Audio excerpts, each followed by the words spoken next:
I was once saved from the dead by Shinshurji. Before I was recognized and returned to the palace.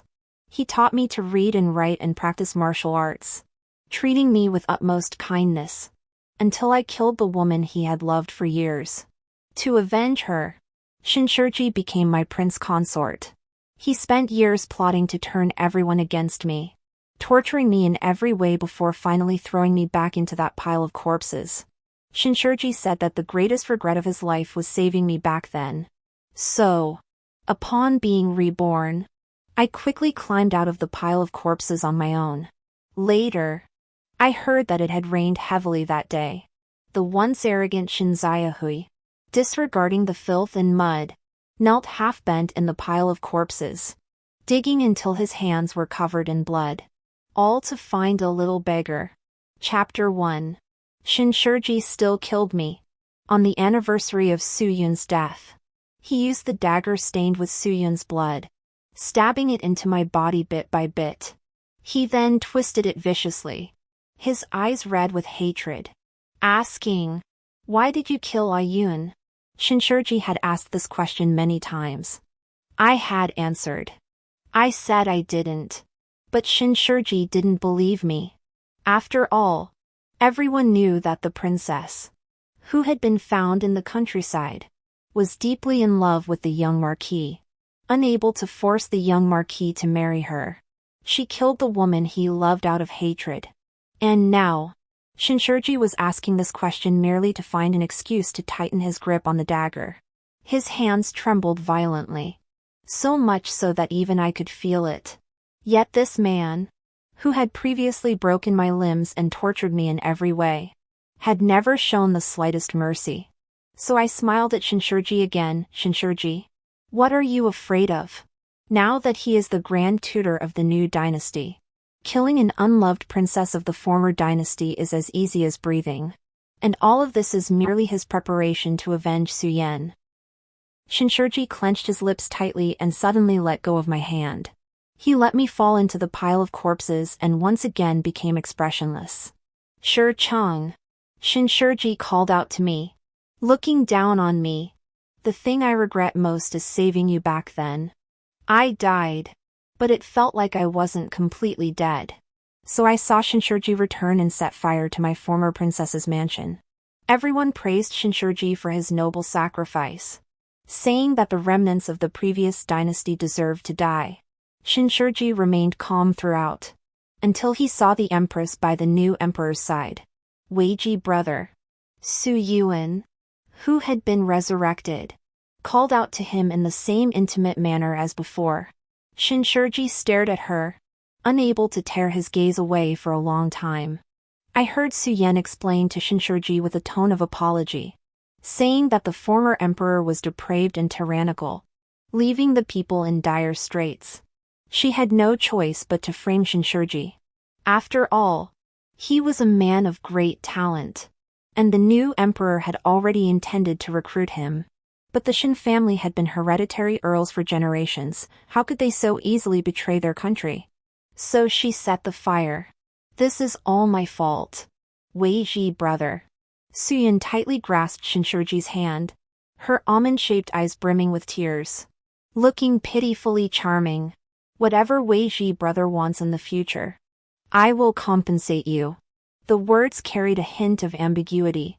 I watched Shinshurji remain silent for a long time. After a moment, he replied in a hoarse voice, "All right." Suyen immediately broke into a smile and said in a sweet voice, "Weiji brother is so kind." Weiji brother was indeed kind. I couldn't help but think. So Shinshurji truly loved Suyun. He had always despised deception. I once deceived him on his birthday, just to give him a surprise. But that day, Shinshurji had a cold expression, so I didn't even give him his birthday gift. It turned out that Shinshurji could back down. But not for me. I should have been dead. But when I opened my eyes again, I was lying in that pile of corpses. The stench of decaying corpses mixed with the smell of blood, overwhelming me for a moment. I had become the beggar girl. No. 19 again. Not the Princess Shirong I had become later. Sure, Gio. The thing I regret most is saving you back then. Shinshurji's voice, still filled with hatred, echoed in my ears. So I took a moment to compose myself, then endured the pain throughout my body and crawled out of the pile of corpses. Now that I had escaped on my own, I owed Shinshurji nothing. I was actually very afraid of pain. But it seemed like I had been in pain all along. The northern regions were engulfed in endless warfare, and a great disaster struck, causing bandits to rise up. The old servant who had cared for me hid me in this pile of corpses before he died. But who would have thought that the bandits were so cautious, intending to burn the bodies to ashes? In my previous life, I panicked and fled, only to be discovered by the bandits. It was Shinshurji who saved me. He saved me. But in the end, he killed me. All I wanted was to live. So I gritted my teeth and carefully crawled over one corpse after another. But my luck was truly terrible. I escaped the bandits and avoided Shinshurji, only to collide with Jiang Shoubai, Shinshurji's sworn enemy and one of the most notorious troublemakers in the capital. There's actually a filthy little cat hiding here. The young man in fine robes sat atop his horse, looking down on me with a smirk, playing with his horsewhip. But the moment I saw Jiang Shoubai, a familiar yet unfamiliar voice suddenly rang out. At least she's a girl. You must bury her properly and not treat her with disrespect. The young general removed his crimson cloak and covered my battered body.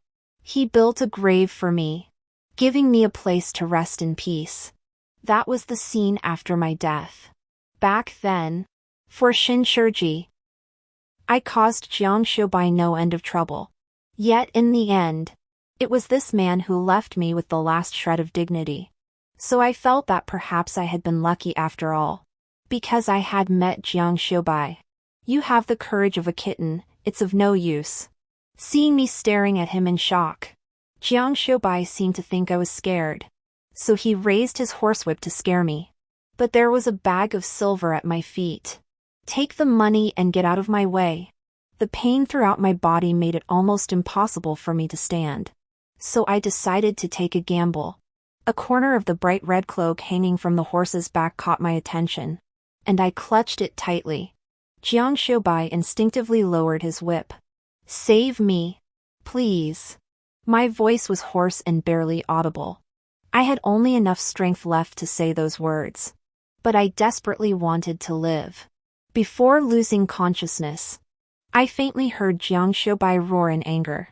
This is the 1,000 taels of silver I spent to buy. 1,000 taels of silver? He had been duped. This fabric wasn't worth that much. I couldn't help but think about it in my daze. Jiang Shoubai had indeed picked me up and brought me back. In his words, I had dirted the clothes he had bought for 1,000 taels of silver. I had to compensate him. Thus, I became a lowly maid in his service. But what was more important was that Jiang Shoubai suspected I had a connection with Shinshurji. It was said that it rained heavily that day. The usually arrogant young marquis, Shin Xiaoho, disregarded the mud and filth, kneeling half-bent in the pile of corpses, digging until his hands were covered in blood. He even personally shot and killed those bandits. All for the sake of finding a little beggar. When Jiang Shoubai was telling me this, he couldn't help but stroke his chin and scrutinize me from head to toe. Then he asked directly, "Was he looking for you?" Though he asked me, his tone was certain. After all, I was the only one who survived in that pile of corpses. But I wouldn't admit it. I just smiled weakly. With the pathetic confidence of a pig that doesn't fear boiling water, I don't know. Jiang Shoubai snorted disdainfully. But he didn't press further. I became Jiang Shoubai's bodyguard. Because I discovered that a bodyguard's wages were higher than a maid's. And I needed to pay off my debts. Jiang Shoubai didn't believe I could fight. In his words, a person as small as a cat would be blown away by the wind. At most, you could punch someone in the chest or kick their calf. You probably wouldn't even dare to kill a chicken. Until I pinned Jiang Shoubai to the ground, pressed a sword against his neck, and told him in a serious tone, "I'm really good at fighting. Hiring me won't be a loss for you." So Jiang Xiubai lay on the ground, questioning the meaning of life. Actually, in my previous life, after being picked up by Shinshurji, I was discovered to have a talent for martial arts. Shinshurji also said I would make a very useful weapon. If I hadn't been recognized by the imperial palace later, I would probably have been trained as a secret guard in the Marquis's mansion. I'm not very smart. I have difficulty reading and writing, and I'm not good at needlework. But I put my heart into learning martial arts. At that time, I wanted to protect Shinshurji, but Shinshurji wanted me to protect someone else. I looked at the knife in my hand and felt a little dazed. But I couldn't help thinking optimistically that things were pretty good now. At least I can choose who I want to protect now. Jiang Xiubai stood up, muttering curses under his breath. He couldn't beat me, so he could only rely on his status to intimidate me. "Where did all the food I fed you go? You've been here for so long and you're still as skinny as a cat. People would think I've been abusing you." Before he could finish, Jiang Xiubai narrowed his eyes and jumped up suddenly. Then he exclaimed with feigned indignation, "Admit it! You're just trying to make people think I'm abusing you. Look at you, acting like a wooden doll. But inside you're full of tricks and schemes." I blinked a few times before finally catching up to Jiang Xiubai's train of thought. So I explained to him seriously, "No, it's because I can't gain weight. I've explained this many times before, but no one believes me. But I still want to say it. What if?" Jiang Xiubai froze. He was someone who was used to speaking without thinking. He probably didn't expect someone to actually explain themselves for something he said offhand. Jiang Xiubai paused, his expression complicated. "You believe me?" I nodded, then shook my head. Perhaps because of the debt I owed him from my previous life, I subconsciously didn't want Jiang Xiubai to misunderstand me.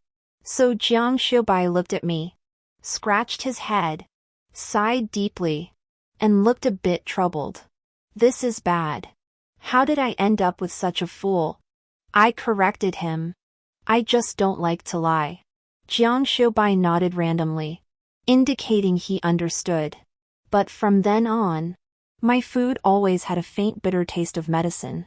I didn't understand medicine, but I had heard in the palace in my previous life that some prominent families would give their guards medicine to control them.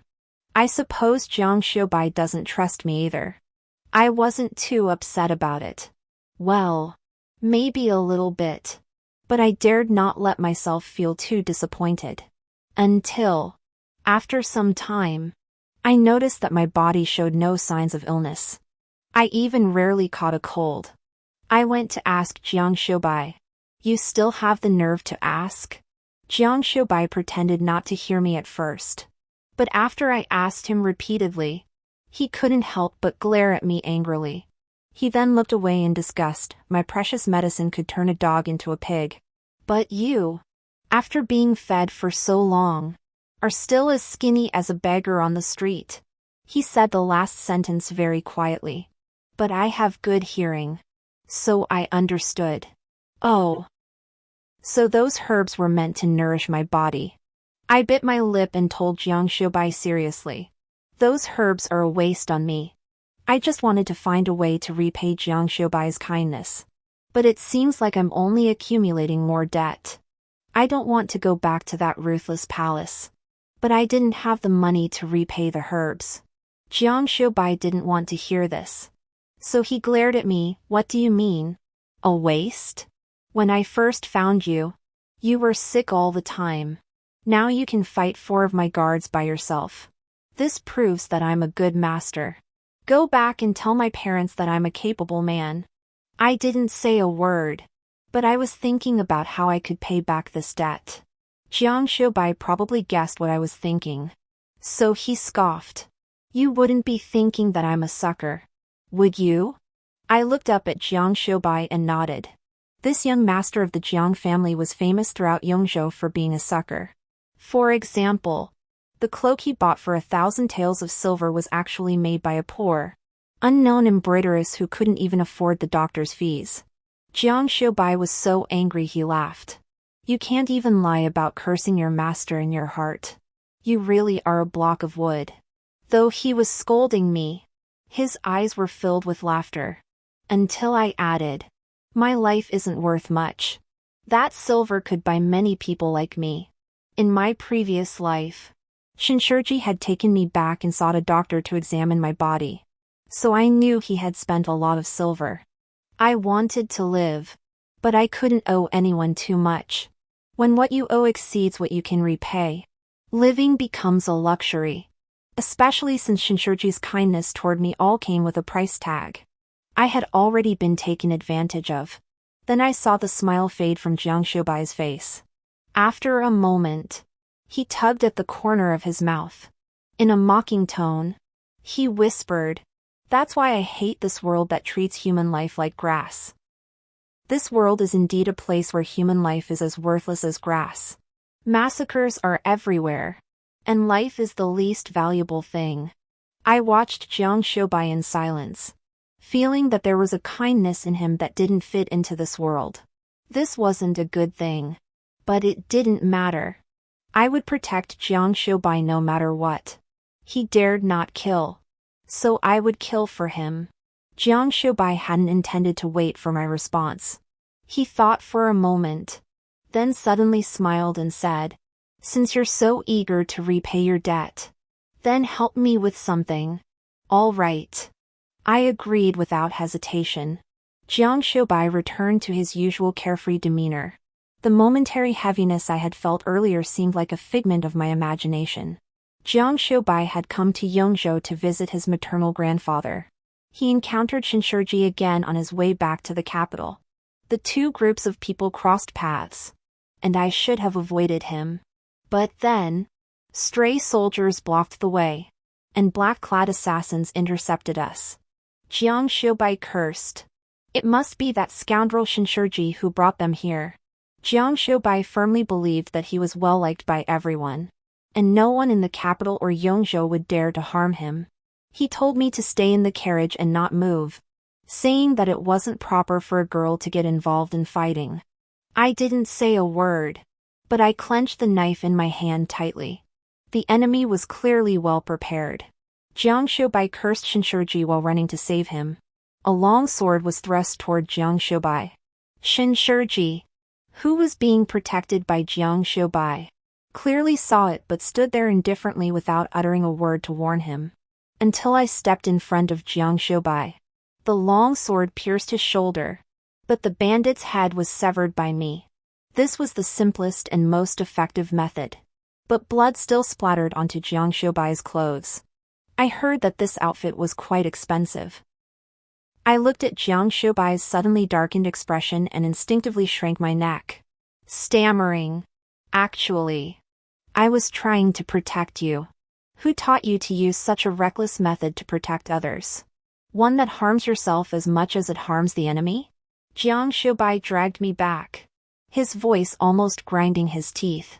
He seemed to want to say something else, but was interrupted by Shinshurji's urgent voice. "Are wrong." Shinshurji's voice trembled as he stared intently at me. There was a hint of joy at having something back. Shinshurji rarely showed such raw emotions in front of me. He had the arrogance of a nobleman deep down, even though he usually hid it well.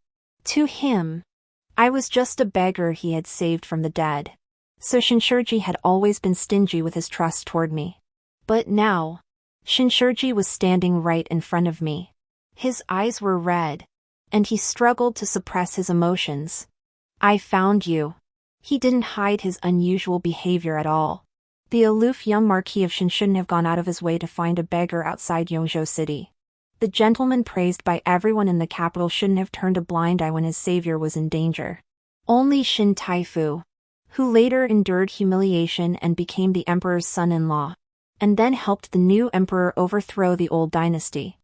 I suddenly remembered Shinshurji's response to Su Yan, "Good." So I instinctively took a half-step back, only to be blocked by Jiang Xiubai. Shinshurji's body stiffened for a moment. "I am If you want to acknowledge our relationship, we can discuss it later. Jiang Xiubai suddenly interrupted, his expression unusually cold. He led me toward the carriage, roughly pushing aside Shinshurji, who was blocking the way, and casually added, "What kind of grudge do you have? Blocking the path like that, people might think the young marquis is intentionally obstructing the way, punishing the young lady to make her suffer more." His tone was casual and nonchalant. But when I looked at Jiang Xiubai, I saw him clenching his lips tightly, his eyes filled with a cruelty I had never seen before. For a moment, I felt as though I was seeing the invincible young general who would one day dominate the battlefield. Shinshurji was knocked off balance. I didn't know which word Jiang Xiubai had said that had hit a nerve. His face suddenly lost all color, looking paler and weaker than I did as an injured person. He stared blankly at my back, his lips trembling slightly before he spoke in a very low voice. I didn't. But his words held no persuasive power. I couldn't help but glance at Shinshurji, thinking to myself that he was good at putting on an act. He clearly despised me. Yet now he was pretending to be deeply concerned about me. But why had he come to find me? I didn't owe him anything. You've set your sights on that fair-faced boy? Jiang Xiubai suddenly blurted out. He sneered. Your taste is truly abysmal. Seeing me look at him in confusion, Jiang Xiubai grew even more irritated, rubbing his forehead before shoving me into the carriage. He growled at me. I'll settle this with you later. Before getting into the carriage, I caught a glimpse of him glancing down at his own body, then smirking in satisfaction before whispering, that scrawny little body of his would faint from a single punch from me. I wonder what you see in him. You're truly an ignorant blockhead. His tone was vicious. I didn't like Shinshurji at all. I whispered to myself. All I wanted was to survive. Shinshurji said he was sent by my mother to find me. The way he acted when he first saw me seemed like a mistake. He composed himself and smiled gently at me. I'm here to take you home. I looked at Shinshurji and faintly recalled that in my previous life, I had been waiting for those words. I stayed at the Shin mansion for a year and a half before being taken into the imperial palace.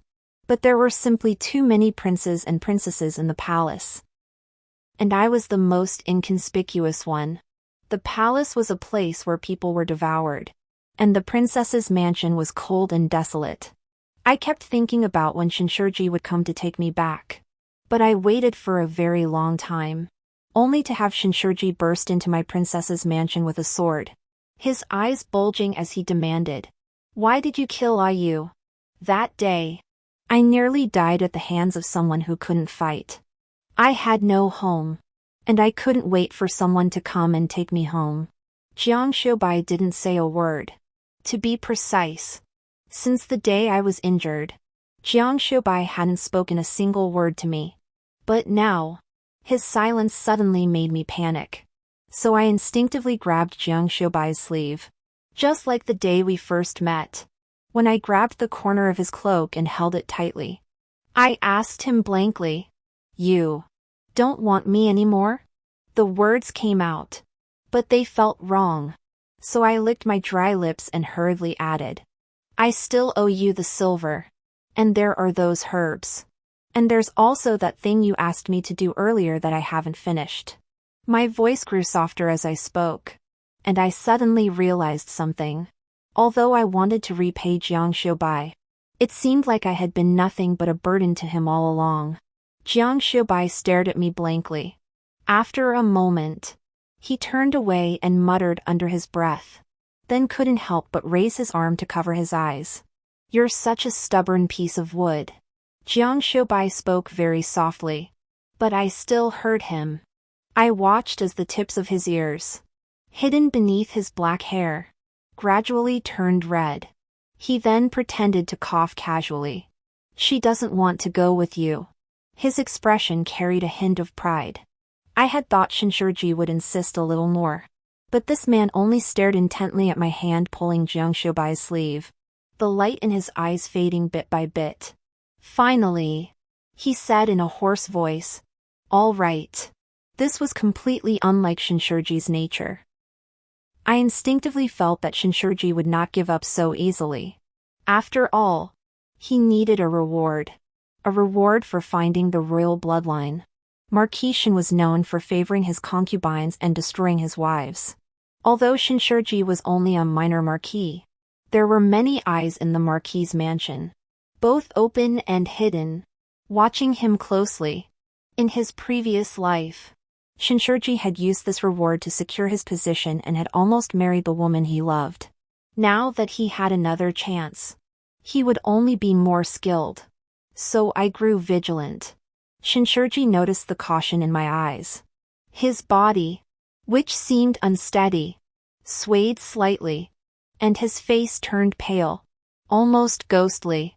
His usually proud and straight back was almost bent over. He coughed heavily but forced a gentle smile toward me. As long as you're happy, that's all that matters. But his eyes were red, as if he were about to cry at any moment. Shinshurji had fallen ill. Jiang Shoubai didn't want to go with him, but Shinshurji insisted on following him even though he was ill. In the end, it was his attendant who came to ask Jiang Shoubai. Jiang Shoubai knew it was for me, so he sent someone to ask my opinion. This man was still angry with me, even going through others to speak. I thought about it and took the opportunity to approach him during a break. I started with an honest, "I was wrong." Humph. Jiang Shoubai smiled without any warmth. "It's rare. Finally realized the sin you committed around noon 4 days ago?"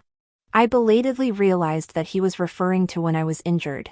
So I touched my shoulder, which was still throbbing, and quietly said, What do you have to say? I shouldn't have let myself get hurt." Then Jiang Shoubai sighed heavily. "Forget it," he muttered to himself. "Why should I be angry with a piece of wood?" Jiang Shoubai stretched lazily. He leaned against the tree, tilted his head, and smiled at me. Then he said, "But I always have a way to make this piece of wood bloom." "Wood can't bloom." I wanted to argue, but in that moment, I believed Jiang Shoubai's words. So I asked him, "Are you this kind to everyone?" During the time I'd been with Jiang Shoubai, I'd noticed that he was different from the people of Kyoto. He seemed to get along with everyone, whether they were scholars, farmers, merchants, or even beggars on the street. He could strike up a conversation with them. Jiang Shoubai was taken aback by my question. He pretended to think for a moment. Then his brows relaxed. "Of course. Otherwise, why do you think I have friends all over the world? You have to give to receive." He said that. But in that moment, I felt a profound and sorrowful loneliness emanating from Jiang Shoubai. It was a loneliness that set him apart from everyone else. How strange. But he quickly changed the subject. "Would I suddenly miss home?" "Your home in Kyoto?" Jiang Shoubai paused, then smiled. "Of course." But I sensed he was lying. On the day we parted, Shinshurji came looking for me. "Arung." He called out to me, then coughed heavily. He was very sick, and 2 patches of unhealthy red appeared on his pale face. After calling me, Shinshurji didn't say anything. He just looked at me quietly, with a hint of expectation in his eyes that was very easy to catch. Shinshurji's body had been ruined by the dirty affairs of the Marquis's mansion. He found someone to cure my body, so I also thought of a way to remove the poison from his body. I once climbed a cliff to pick a medicinal herb for him, breaking my arm in the process. Yet I still delivered it to him with great enthusiasm. But at that time, Shinshurji blamed me for not following Suyun, claiming it was my fault she had been injured during that period. Later, the herb said to revive the dead and restore bones to flesh was taken by Suyun, even though she had only suffered minor superficial injuries. Shinshurji truly loved Suyun deeply. I thought to myself, then walked past Shinshurji without changing my expression. Who only wanted to survive, could not hold the knife meant for revenge. The sharp blade sliced through Shinshurji's skin, the blood red and blinding. I snapped back to my senses and instinctively tried to pull the knife back. But Shinshurji grabbed the blade and slowly pushed it into his left shoulder. His face, already pale, turned deathly white. Was it because he found you first? Shinshurji was clearly smiling, but his expression seemed on the verge of tears. He struggled to suppress the tremor in his voice, but I went looking for you that day too. I wanted to take Ayu home, I promised her I would bring her back. But I couldn't find her. I searched for a very long time. I even killed those people. But none of them knew where my Ayu was. Shinshurji seemed to be in a trance. He approached me, his hands tightly gripping the knife. Blood dripping down. I released my grip on the knife without expression and took a few steps back to avoid his outstretched hand. Shinshurji froze in place. After a moment, he asked me in a voice tinged with hurt but more confusion. Why didn't you wait for me? The question was oddly phrased. So I looked at Shinshurji. It was you who told me that the thing you regretted most was saving me back then. That's why I risked my life to crawl out of that pile of corpses on my own. Shinshurji, I owe you nothing. Shinshurji opened his mouth, then struggled to force out the words. I'm sorry. I shook my head. Actually, you don't need to act like this in front of me. I wasn't dead back then. I saw Su Yan, and I heard what she said to you. She may have deceived you, but you forgave her. Shinshurji probably didn't expect me to have such an experience. His breathing grew heavier, but the light in his eyes began to flicker. Almost urgently, he asked, what happened later? Did you see what happened later? Why was there a later? I interrupted in confusion. Isn't this enough?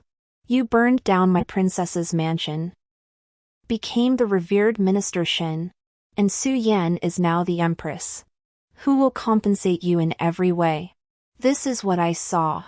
Then the light dimmed little by little, almost to the point of death. So this is my punishment? How cruel! How cruel! Shinshurji wept, his voice choked with emotion. Someone was calling my name in the distance. I glanced at Shinshurji, who was barely standing, then thought for a moment and said, actually, I wanted to kill you, but I'm more afraid of dying. I didn't know if Shinshurji heard me, because he was just lowering his head, torturing himself by stabbing the knife into his left shoulder, then looking up at me and smiling. Aao is also injured, this way we are more suited for each other. He seemed to whisper, I am delighted by you. But I felt Shinshurji had gone mad. Jiang Shoubai brought me back to the general's mansion. Actually, confessing to Shinshurji wasn't wise. But I gave up on myself and thought that if I was going to be taken back to the palace anyway, I might as well leave the reward for Jiang Shoubai. Perhaps it could offset some of my debts. But I waited day after day at the general's mansion. No one from the palace came. But I heard that the young marquis of the Shin family had broken off his relationship with the girl he had long admired. I also heard that the young man she had been in love with was accused of treason. If given another chance, Shinshurji would have pushed Su Yan to her death. I heard that the Miss Su begged outside the marquis's mansion for a long time. But Shinshurji didn't even glance at her.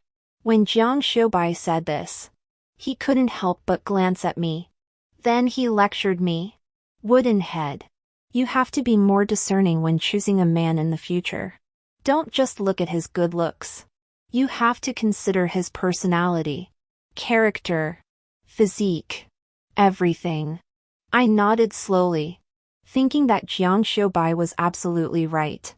I didn't realize how shocking his words were to an ordinary woman. Whatever Jiang Shoubai said, I believed.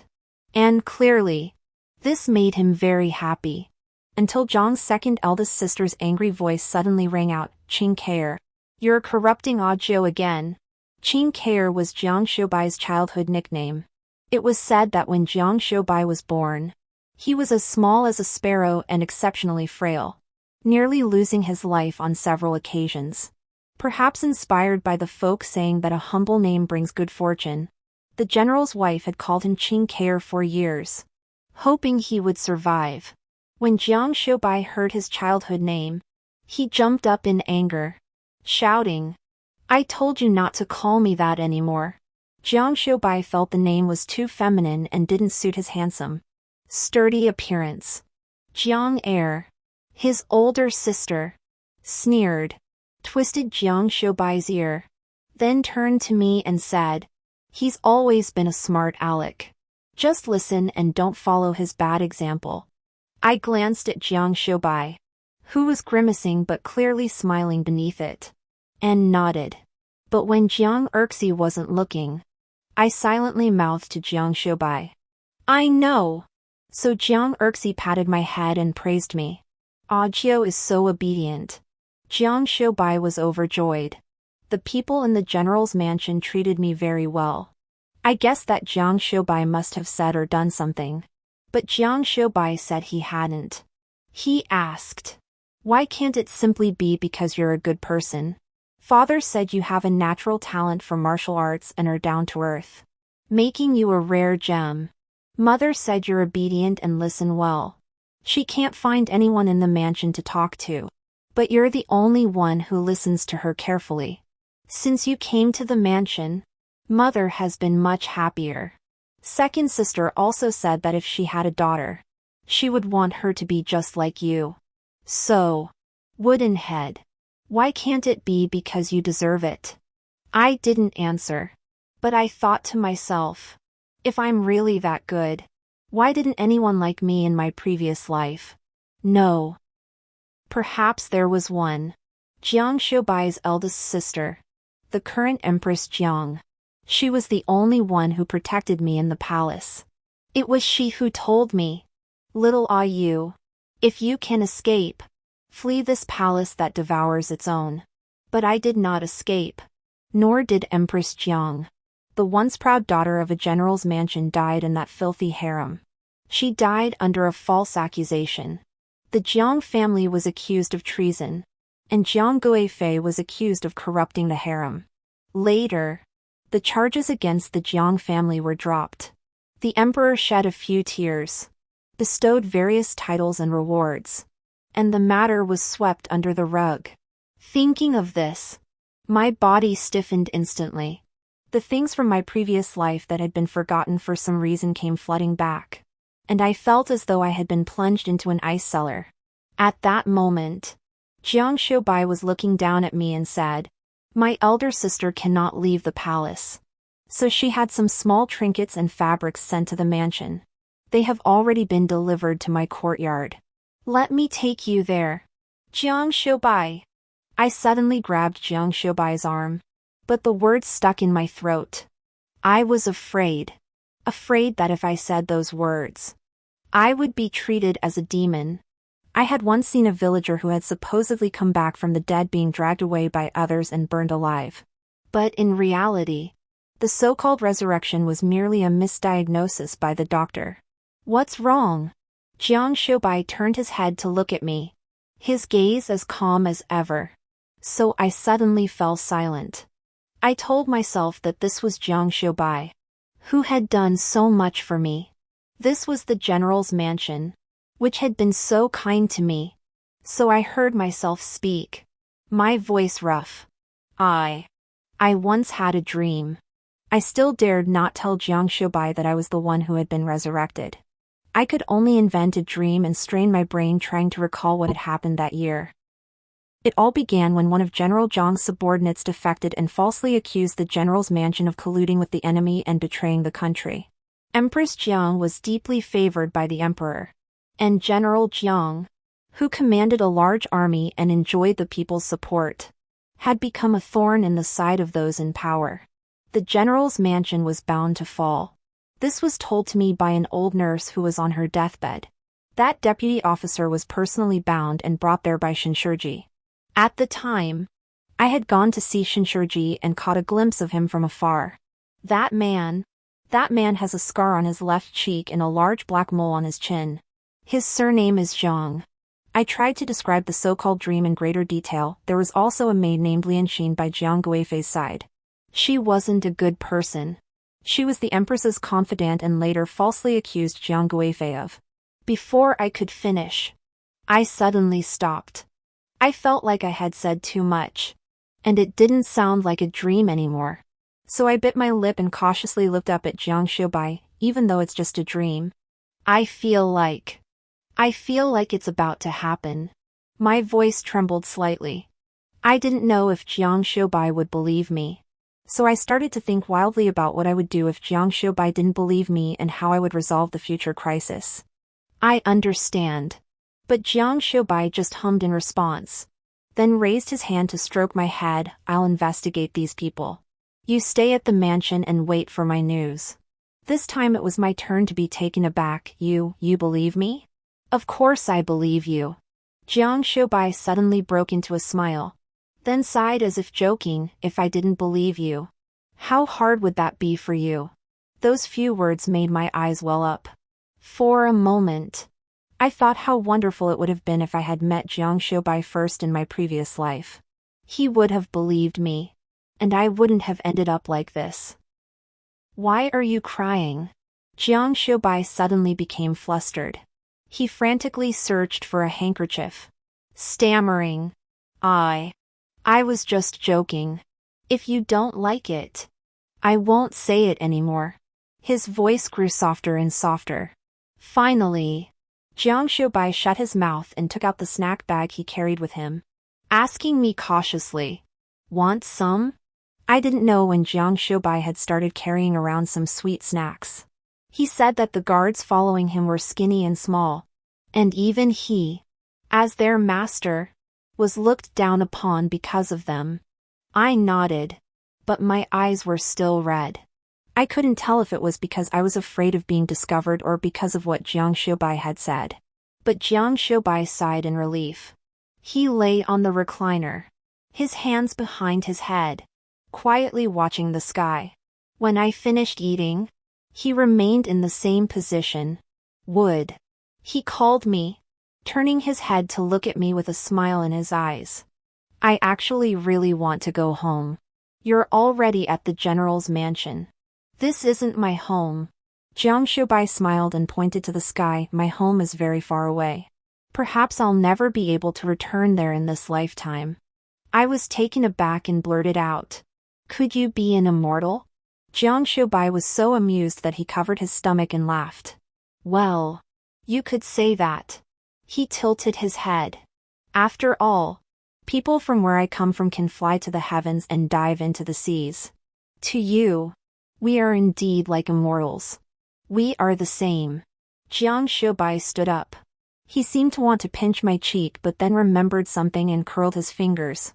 In the end, he simply leaned down and gently touched my face with the cool back of his hand as a comforting gesture. He looked at me seriously and whispered, "So, kitty, don't be afraid." Jiang Xiubai always called me a kitty. A weak and timid kitty, but actually extremely delicate. And made of wood.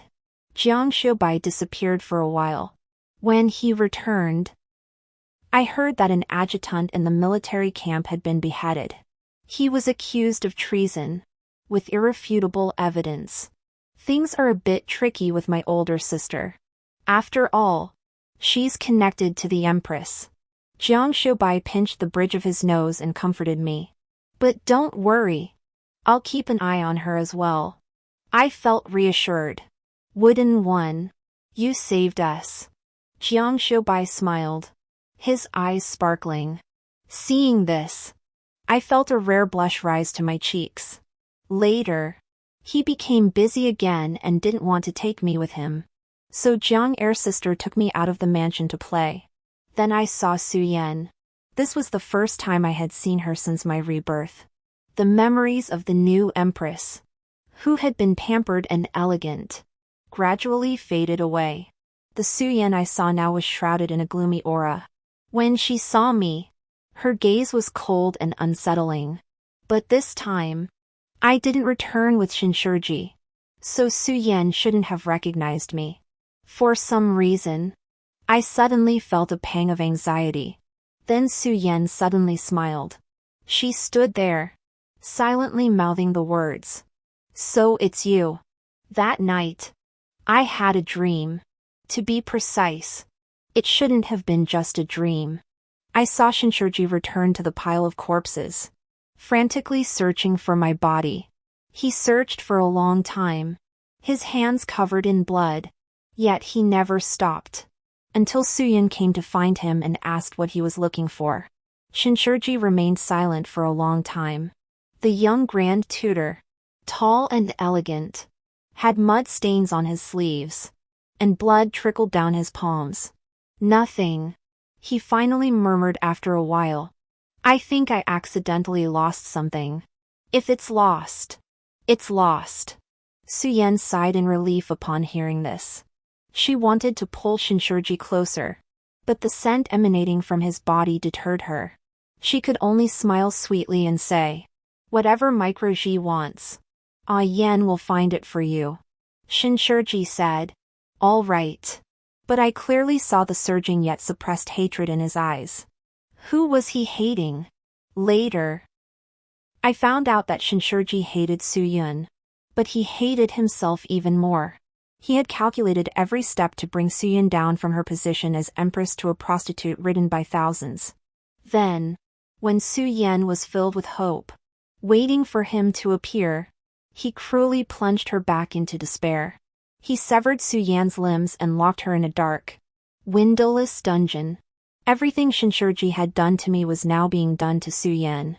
At first, Su Yan begged him, saying she had her reasons. But later she cursed him wildly. She mocked Shinshurji, "Are you avenging her now?" But Shinshurji, even if I schemed against you back then, doesn't that make you wrong too? It was you who followed the Dog Emperor's orders to find her and send her to the palace. It was you who made her the Dog Emperor's concubine to secure your position in the Marquis's mansion. Shinshurji, I only handed you a knife. But it was you who killed her. Now you dare to say that you loved her? Even a fool would find that disgusting. I listened quietly, then suddenly understood. So Shinshurji had always known my true identity. No wonder he asked me back then. Aya will also help me like this in the future, right? Shinshurji remained silent. Only when he heard the word disgusting did his face suddenly turn pale. Aya isn't disgusting, he murmured softly, unsure if he was speaking to himself or to someone else. She doesn't know anything, and I won't let her find out. But she's already dead. Su Yan screamed. You killed her with your own hands. You even left her body unburied. Yes. Shinshurji suddenly laughed. He lowered his head and spoke in a very soft voice. So I won't spare myself either. Shinshurji had gone mad. I suddenly recalled the words Shinshurji had been interrupted by me that day, realizing it belatedly. Oh. So he wanted me to see this. Jiang Xiubai returned. It had only been a short while since we last saw each other. Yet it felt like ages. I had been following him closely. Until Jiang Xiubai teased me. You must have developed feelings for me, right? I didn't say anything. Just quietly watched Jiang Xiubai. I watched as the smile on his face slowly faded, and a flush suddenly appeared on his sunburned cheeks. He scratched his hair and stammered. You really like me, don't you? Before I could answer, he started talking to himself again. Actually, it's normal for you to like me. After all, I'm good-looking, have a good personality, and am trustworthy. Even a piece of wood could fall for me. By the end of his sentence, Jiang Xiubai's tone carried a hint of self-satisfaction, if it weren't for his face growing even redder. But I didn't know what it meant to like someone. So I asked Jiang Xiubai, what does it mean to like someone? Shinshurji said he was infatuated with me. Once was after I died. Once was after I was reborn. But he killed me. His infatuation only made me feel worse.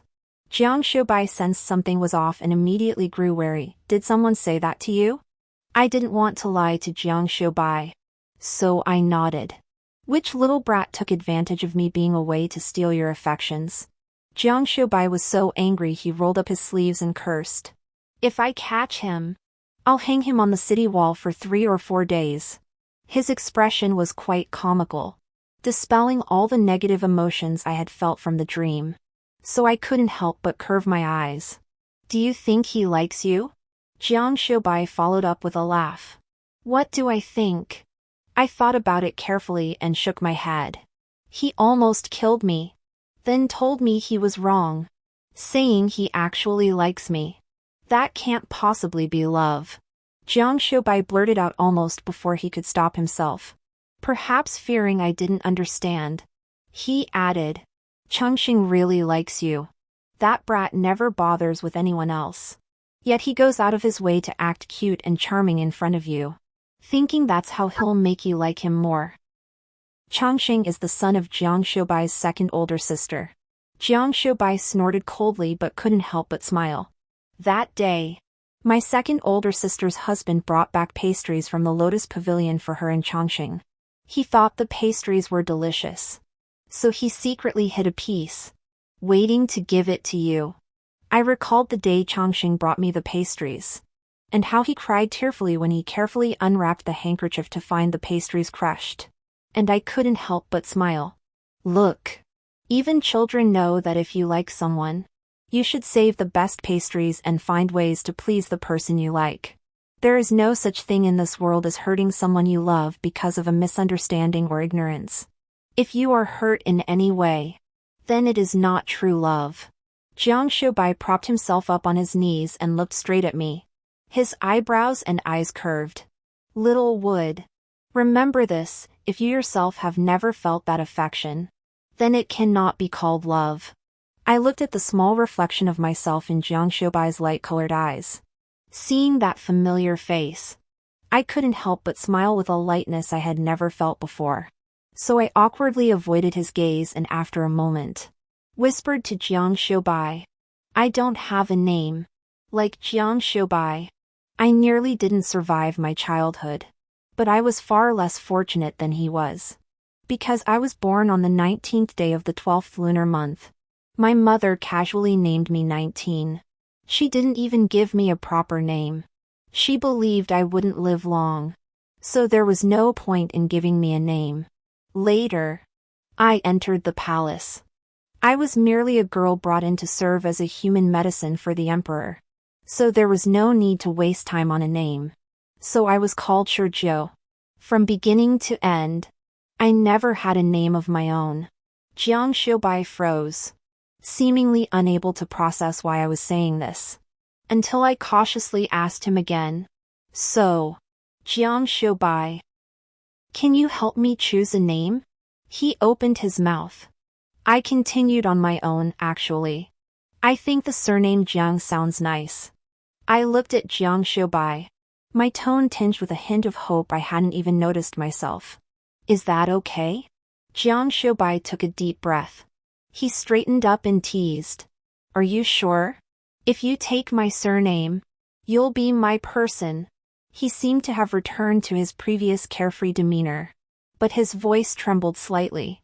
I was confused. Aren't I your bodyguard? Doesn't that mean I'm his person? You're really a block of wood. Jiang Xiubai's breath caught for a moment. Then he muttered a low curse. Then he patted my head and coaxed. All right. I'll take this job. But naming someone is a big deal. I need to discuss it with my father, mother, and older sister. After all, we'll be family from now on. Family? My eyes lit up, and I smiled, biting my lip. I had a home, and I had finally found someone to take me home. But I still hadn't received the name Jiang Xiubai had chosen for me. An imperial edict arrived at the general's mansion, and I was taken to the palace. The emperor shed a few tears, gripped my hand, and pretended to be heartbroken, saying how much I had suffered over the years. Everything seemed to have returned to my previous life. But clearly, I had tried so hard to avoid it. I was trapped in the palace and began drinking those bitter medicines that were almost unbearable. The current emperor was obsessed with immortality. He feared death. So he needed a test subject for his elixirs. The sorcerer said the conditions for the test subject were stringent. And it had to be someone of his bloodline.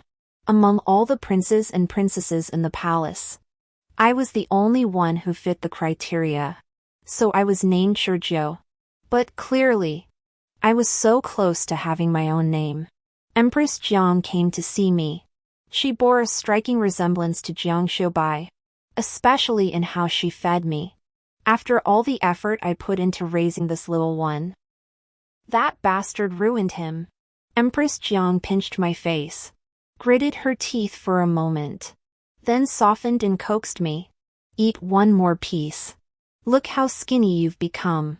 She didn't know about the poison testing, she just thought I couldn't adjust to life in the palace. She comforted me again. Once your princess's mansion is settled, I'll send Qing Ke to keep you company. Probably worried about causing trouble. The emperor ordered people to watch me closely. And even Jiang Guifei could only visit me occasionally. So I smiled at Jiang Guifei and nodded. All right. Just wait a little longer. I told myself. Once I leave the palace, everything will be fine. I went through this in my previous life, I just need to endure it a little longer.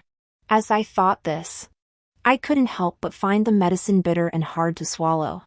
I should have gotten used to it by now. But I remembered the medicine hidden in the food. I remembered the bag of candied fruits that Jiang Xiaobai always carried with him. I thought, I still want Jiang Xiaobai. I want him so much. I counted the days until I could leave the palace. But as the days passed, the emperor showed no signs of relenting and allowing me to go to the princess's mansion. And Jiang Guifei was also confined to the Shuijiang Hall and could not leave. The amount of medicine delivered each day grew increasingly larger. The emperor seemed to grow more impatient by the day. This sudden change unsettled me. It wasn't until a new concubine named Su Guiran arrived in the harem, favored by the emperor, that I realized the source of my unease. It was Su Yuan. Only then did I belatedly realize that Su Yuan must have known my true identity. After all, she had once been the person Shinshurji trusted most. When Su Yan came to see me that day, I had just been forced to drink 2 bowls of medicine and was in excruciating pain. How pitiful. She looked at me with a hint of pity in her eyes that I couldn't understand. Shinshurji hasn't come to see you. And the young master from the general's mansion can't come in either. You see, men are unreliable. People have to rely on themselves.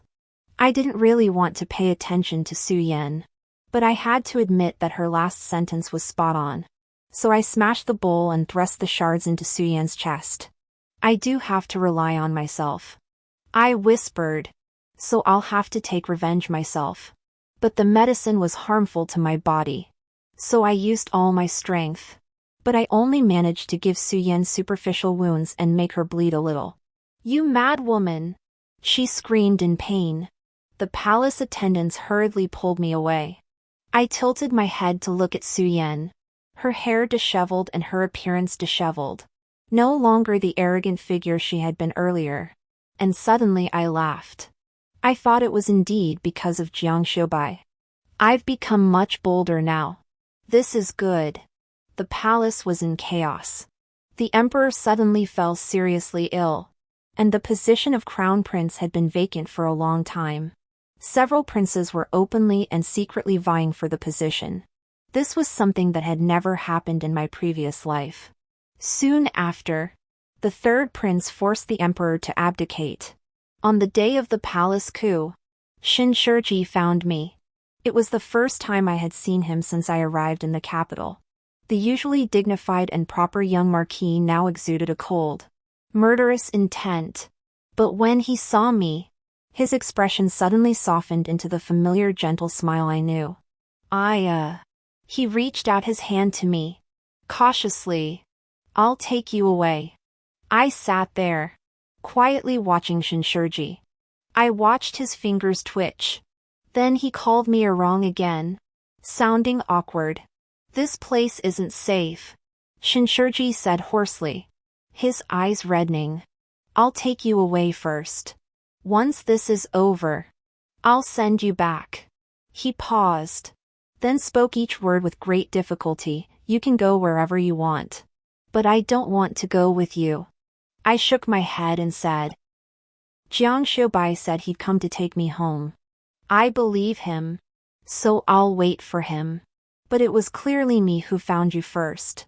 Shinshurji took a few steps forward. His voice choked with emotion. Ain. People make mistakes. You can't deny me even the chance to make it up to you. Can you? How cruel would that be to me? So I thought. What Jiang Xiubai said earlier was indeed reasonable. He wouldn't hurt me because of his mistakes. But what if Jiang Xiubai can't find me? That would be so cruel to him. Shinshurji's body suddenly stiffened. I smiled at him again. Don't call me wrong. I'm not called Shuyang. I have my own name. Name? Shinshurji asked softly. Yes. My name is. I stopped mid-sentence. I realized with frustration that before I entered the palace, Jiang Xiubai hadn't told me my name yet. But the next moment, a voice filled with laughter took over. Sunwan. Her name is Jiang Sunwan. Jiang Xiubai had indeed come to fetch me. I was just going to fetch the antidote. But you beat me to it. Jiang Xiubai raised an eyebrow and tilted his chin toward me. What are you standing there for? Hurry over here. So I nearly skipped toward him. But Shinshurji pulled me back. I instinctively tried to pull my hand away. But Shinshurji held it tightly. Wrong. He stubbornly called me by that name. Staring at me without blinking. Don't you want me either? His voice was filled with pleading. He also had wounds on his body, severe enough to reach the bone. I should hate Shinshurji. But at that moment, I felt he was pitiful. So I thought for a moment and said, I heard you say you love me. Shinshurji's body stiffened, and his grip on my hand loosened slightly. I continued, but someone else told me that if even I can't feel that love, then it's not real. You saved me, even if it was for your own reasons. But you let me live and even taught me martial arts. At least during that time, I was happy. But Shinshurji, I still want to kill you. But you can't kill him. After all, he's now the second prince's right-hand man. The third prince forced the emperor to abdicate and rebelled. But the second prince saved the emperor and was rewarded. A major political drama. Jiang Xiubai walked over with a smile, gripping Shinshurji's hand tightly and forcing him to let go. I heard the sound of bones breaking. Shinshurji groaned softly. Then his arm dropped limply. I sighed regretfully. Never mind. I'm about to die. At this moment, Shinshurji had calmed down. He looked deeply into my eyes. Then suddenly smiled. I won't dirty your hands. I felt a bit lost again. Why was he going to die again? He took an arrow meant for the second prince. The arrowhead was poisoned. And there's no antidote. Jiang Xiubai squeezed my hand and looked down at me, though I really don't want to say it. I must tell you, he traded his life to beg for your lifelong peace and happiness before the second prince. I thought you wouldn't say that. Shinshurji tugged at the corner of his mouth. Jiang Xiubai sneered, his eyes challenging. I'm not like you. This time, Shinshurji fell silent. But I won't thank you. I turned to look at Shinshurji and whispered, although you saved me, you also killed me. I'm afraid of pain. But you've been making me suffer all along. That's good. Shinshurji coughed heavily, his sleeve stained with blood. He stared at me blankly and smiled. This is good. I looked away and tugged at Jiang Xiubai's sleeve, trying to leave. I asked him again, what was the antidote you mentioned earlier? You're such a blockhead. Jiang Xiubai scolded me, then handed me a porcelain bottle. You've been tested with poison for so long. You must have ingested a lot of it. You need the antidote. Here. Take it. I nodded. Contrary to my expectations, the antidote wasn't bitter at all, it was sweet. Just like a sugar pill. It was the sweetest thing I had tasted in a long time. So I couldn't help but take another bite. Is there more? I turned to ask Jiang Xiubai. But all I saw was a sea of red. I looked down in shock and noticed that the porcelain bottle was also stained with dark red blood. The bloodstains blended in with the color of the bottle, so I hadn't noticed them at first. Why are you so greedy? The wooden cat has turned into a little gluttonous cat? Jiang Xiubai was still laughing, but blood kept flowing from his mouth and nose. I stood there, a chill suddenly rushing up my heart. Jiang Xiubai. My voice trembled as my vision began to blur. I asked him, "Why are you bleeding?" Jiang Xiubai said it was due to the heat and dryness causing him to have a fever. He roughly wiped the blood off his face and comforted me. It's nothing. I'll just eat something to clear the heat and detoxify my body when I get back. But the sorcerer didn't give you an antidote. Shinshurji emerged from the inner chamber. He glanced at Jiang Xiubai and lowered his eyes. He merely tested it on himself bit by bit before reformulating the antidote for you. If you don't speak, no one will think you're mute. Jiang Xiubai rolled his eyes, then softened his tone as he looked down at me. Don't cry. I'm not going to die. Besides, I've made the antidote once, I can make it again.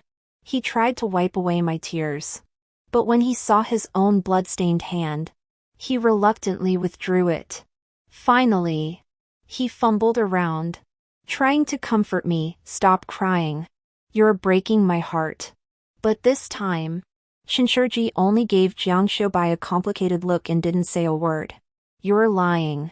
My whole body was trembling. I dug my nails into the palm of my hand to gather the strength to continue. If you can mix it again. Why didn't you eat it first?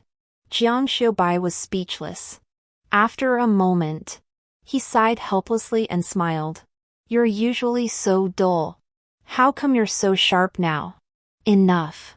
I tried to speak, but he interrupted me. Jiang Xiubai took my hand and led me forward. I'll walk you out first. Don't worry. Evil deeds last 1,000 years. And I'm not going to die anytime soon. Besides, I've lived this long, I'm already tired of it. The last sentence. Jiang Xiubai whispered very softly.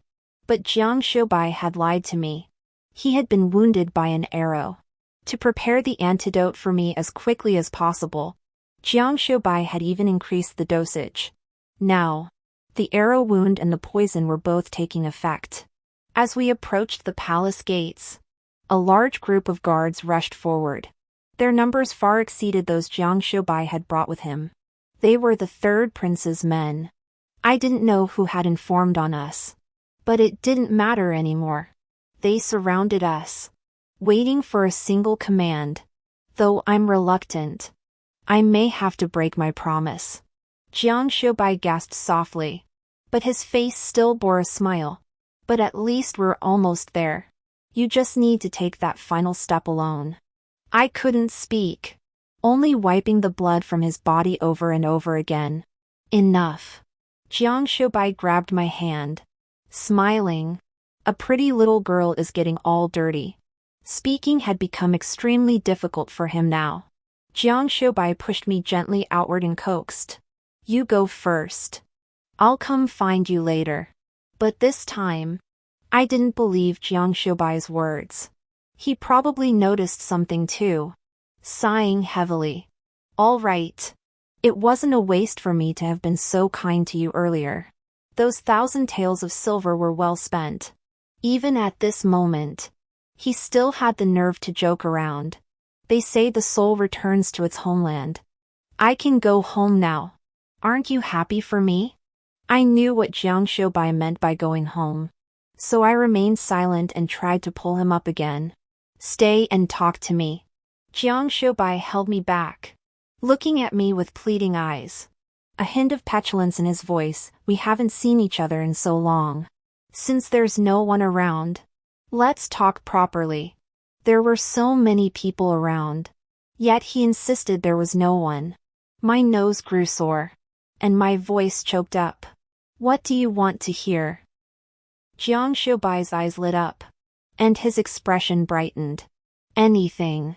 For example, have you been bullied by anyone? If you have, tell me, and I'll avenge you. Or, has my older sister said anything to you? She's such a bad person. Always bringing up my shortcomings. Someone rushed forward first. Jiang Xiubai wouldn't kill anyone. But now his knife was soaked in blood. He kept talking. But as he spoke, Jiang Xiubai's voice grew softer and softer. So, taking advantage of his breath, I quickly picked Jiang Xiubai up and tied us together tightly. What a rude little girl. Jiang Xiubai could no longer hold the knife. He closed his eyes and smiled, humming softly. But who can blame me for liking just you? Jiang Xiubai. I feared he might fall asleep. So I searched for words. What exactly do you want me to say? If I weren't killing someone, this might have been a good opportunity. What do you want to hear? Jiang Xiubai perked up. He leaned close to my ear and whispered. I want to hear if Anwan really likes me.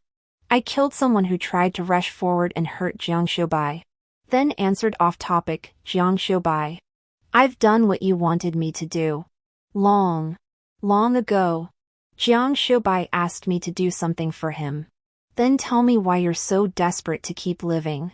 All right. I had been searching for that reason. Now I had found it. So I spoke slowly and clearly.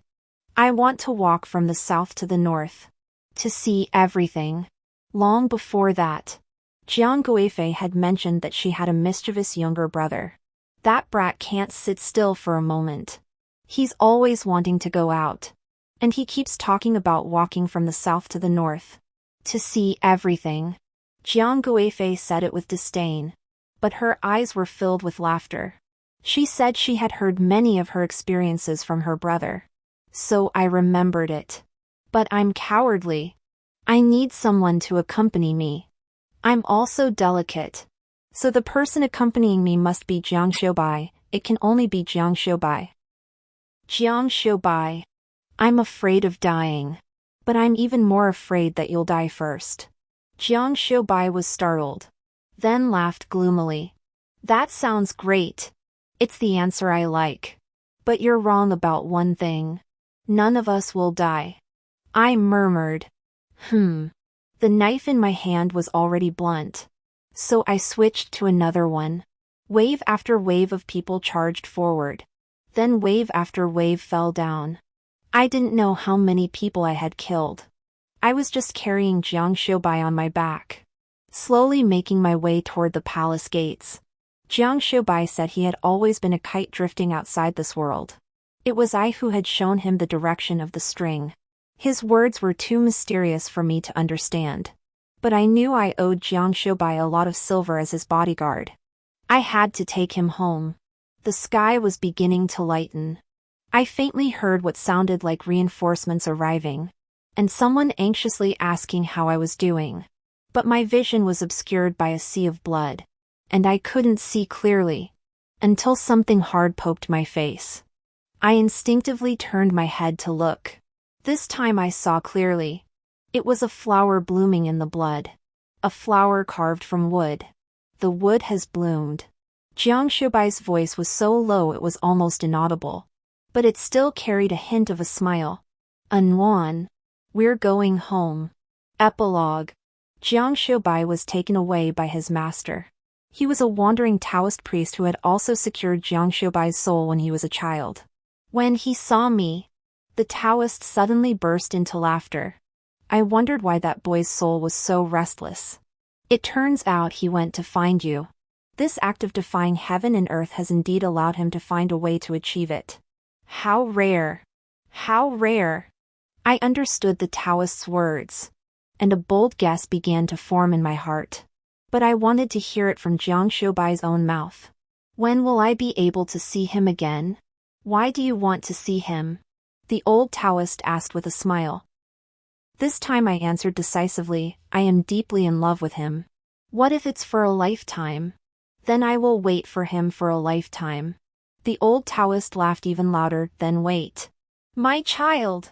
The old Taoist led Jiang Xiubai away. And I didn't know where they went.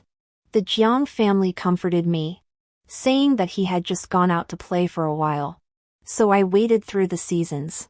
By the time I became a member of the Jiang family, I had become a fearless female general on the battlefield in place of Jiang Xiubai. The following spring, I went to the outskirts of Yongzhou City. What had once been a field of corpses was now a vast expanse of fertile land. I sat there, propping my cheek, watching quietly, but was splashed with mud by a group of children playing nearby. The family apologized nervously to me. I waved my hand to signal it was nothing. But after they left, I couldn't help but furrow my brows. This was the clothing Jiang Xiubai had personally selected for me, saying it matched him perfectly when I wore it. It seems I should return early. I sighed, but froze in my tracks as I turned around. A familiar voice rang out, tinged with a smile. Where did this dirty little kitten come from? You look rather pitiful. Blocking the path isn't good manners. Why not come home with this young master instead?